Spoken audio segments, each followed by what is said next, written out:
US Stock Bellwether, explaining US stocks in an easier way. Hello, welcome to US Stock Bellwether. I'm Yang. I'm Evelyn. So today we're going to talk about Netflix. What's your favorite stock? I bought my first Netflix in 2019. And then I buy and sold, and several times I also bought their options and sold many times. But right now, Netflix still in my core position, and I would love to holding that for long term. But for short term, Netflix just had the earning reports.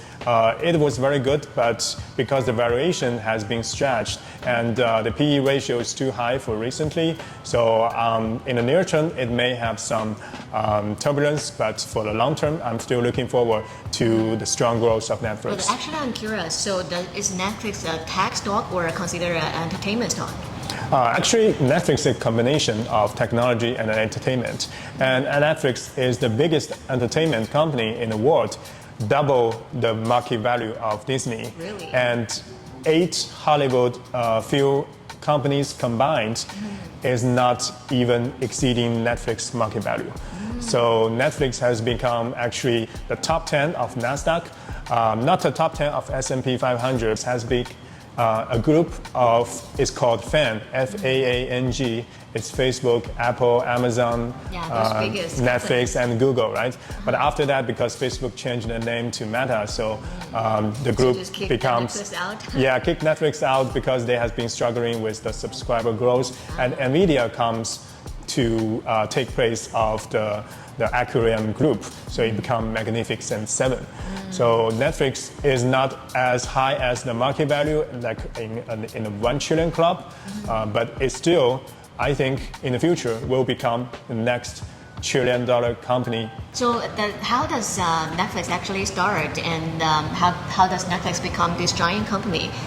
Yeah, actually, Netflix started as a DVD rental company. The 1990s and the 2000s, people all go to their video shop to buy their DVDs, like in Blockbuster.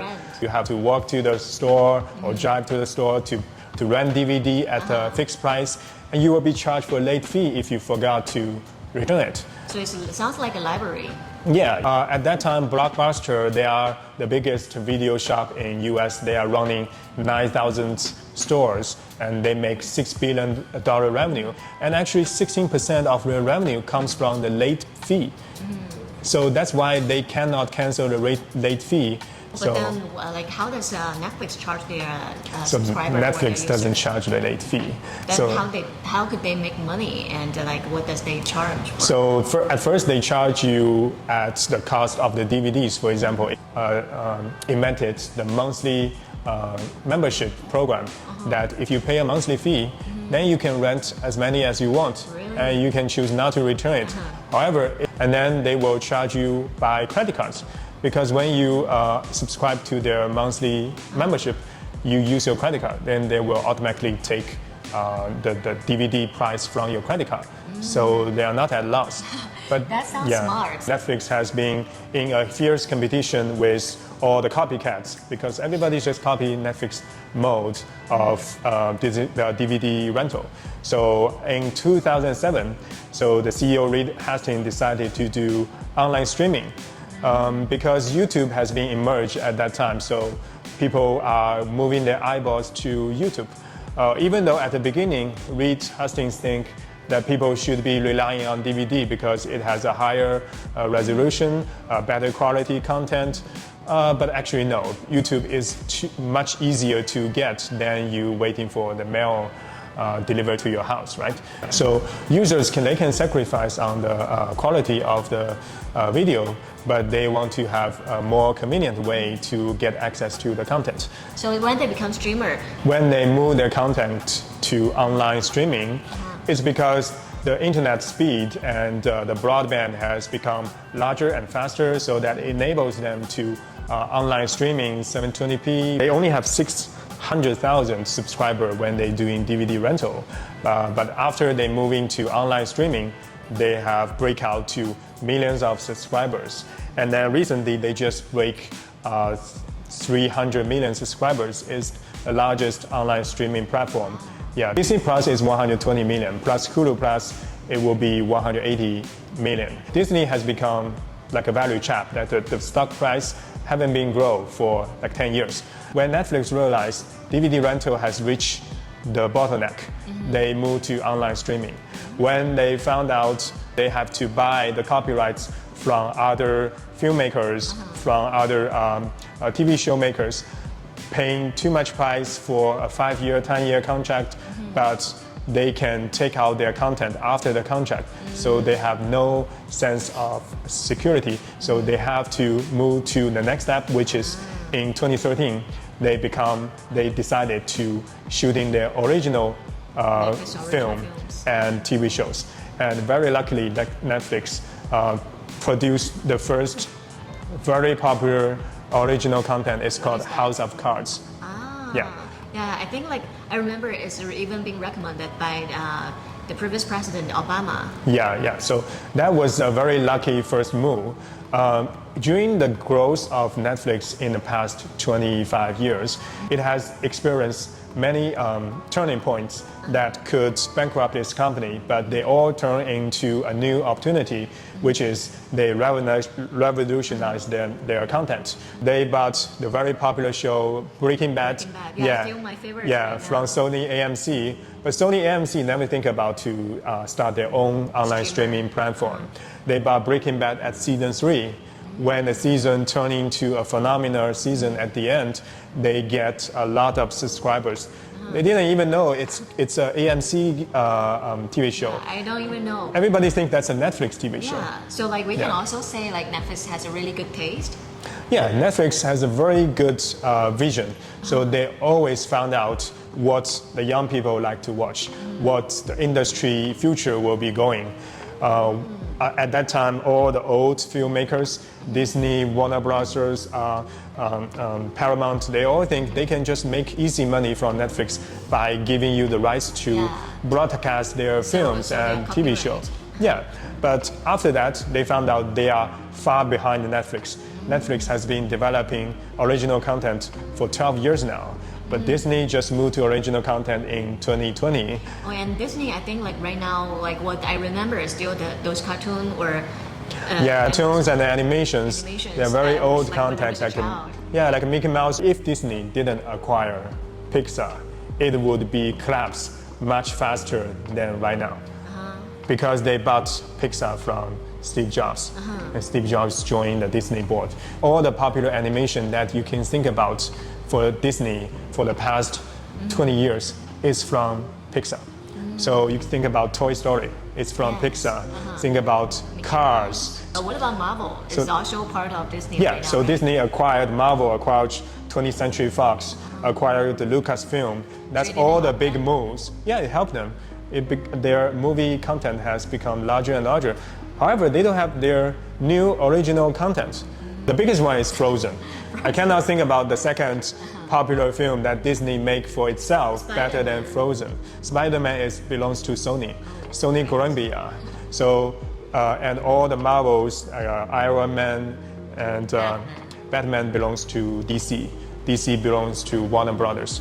Okay, and then so Disney actually doesn't have as good content as Pixar, so they acquire Pixar. And you know WALL-E. WALL-E is Pixar film. Up, Up is this Pixar film. People are getting tired of watching the old characters, princess, and they are getting tired of watching superheroes. So Netflix catch the eyes of young people. They have Stranger Things, they have Wednesday, they have Squid Games, and they even expand to other foreign countries like Korea. And also Japan. Yeah, Japan. Alice in Borderland has become the #1 watched Japanese TV shows. And the other one we saw before, like, is about gambling. What's that called? Kagaguri, and the TV show from Thailand. And they are keep producing very high quality content based on their big data. Now it's called AI, before it's called big data, based on customer taste. So they can push the customer favorite by their preference. And they are doing this 10 years ago. Today you feel it's like that's very normal. YouTube give you video you like, Amazon give you product you like, they recommend, guess your favorite. Netflix was co-founded by Reed Hastings and Mark Randolph. but Mark quit at the very beginning. Mark quit at 2000 and sold all the Netflix shares. If he holding till now, he will become billionaire. But before it, He thinks Reed Hastings is the right one to lead Netflix. That's true, but he sold that too early. So Blockbuster actually has the opportunity to acquire Netflix in 2000, and the Netflix offered to sell at $50 million. And right now, Netflix is valued at $500 billion. it just become Blockbuster bankrupt in 2010. When it finally decided to switch to online streaming, it's too late. Yeah, in 2000, when Reed Hastings said to the CEO of Blockbuster, he said, "I can help you manage your online business.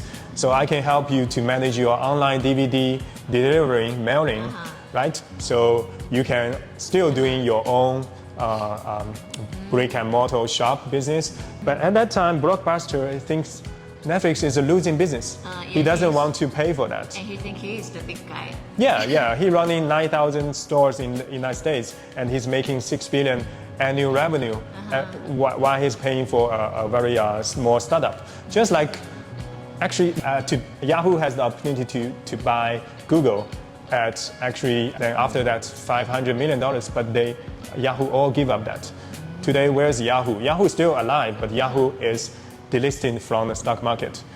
Yahoo, just like Nokia, missed a lot of chance to become a future giant. Anything you want to share in the technical chart? Yeah, actually, I want to start from 3 dimensions, which is the way I usually evaluate stocks. The first is the fundamental, is the most important. The second is from the news, actually. So what kind of news happened to the company? The third is technical charts. So technical charts is the most irrelevant to the stock price in the near term. Yeah, but in the longer term, you can see some correlation between the stock price and technical charts, but it's called data mining. You can always find some correlation. If you use like 5-day, 10-day, 15-day, 20 days chart, you can always find some line that match your thoughts. But that's not the way we invest. We invest should start from the fundamental. So fundamental of Netflix is very strong. Netflix is not relying on subscriber growth showing to the Wall Street right now. Wall Street right now is looking at Netflix profit margin, gross margin, operating margin is still sitting at 34%, which improving from last quarter. Kind of average? That's almost like Apple. So it's a very high profit margin. That's a good thing because you are a money-making business. Actually, Disney is the number 2. Yeah, even Amazon Prime, Paramount, Peacock, Warner Brothers, HBO, they are all losing money right now. That's why they are looking for someone who can acquire them. I think like it become more popular since the pandemic. So when everyone like have to stay at home. I said Netflix always become very lucky, even though it has some they're smart like to prepare in advance. Yeah, in the key points, they always like to revolutionize themselves, or rather than being killed by other competitors. For example, in 2020, they got a COVID push.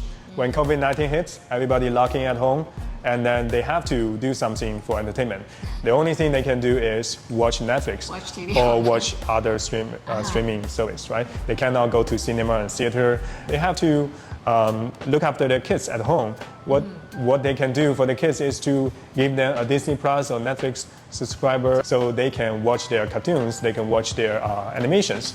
So you see, Netflix also have their kids channel, right? And Netflix is getting more and more original content on animations. For example, they have, we are from Asia, they have many Asian animations popular like Pokemon, like Dragon Ball, like One Piece, like Naruto. So young people is the future growth of subscribers. Yeah, and I think like also like they've been very creative is create a series called the Black Mirror. Yeah, there are many series that is something that you can never think you can watch in the TV channels, or you can find out in other platforms like a Black Mirror, like Love, Robots, and Death. You know, and it suits the Generation Z taste, because young people who born after 2000, they like to watch content that's much different from people who born in 1990s, 1980s, or even baby boomers. Subscribe to US Stock Bellwether. Thank you. Bye-bye. Thanks for watching US Stock Bellwether. Don't forget to like, subscribe, and ring the bell. We will see you next time.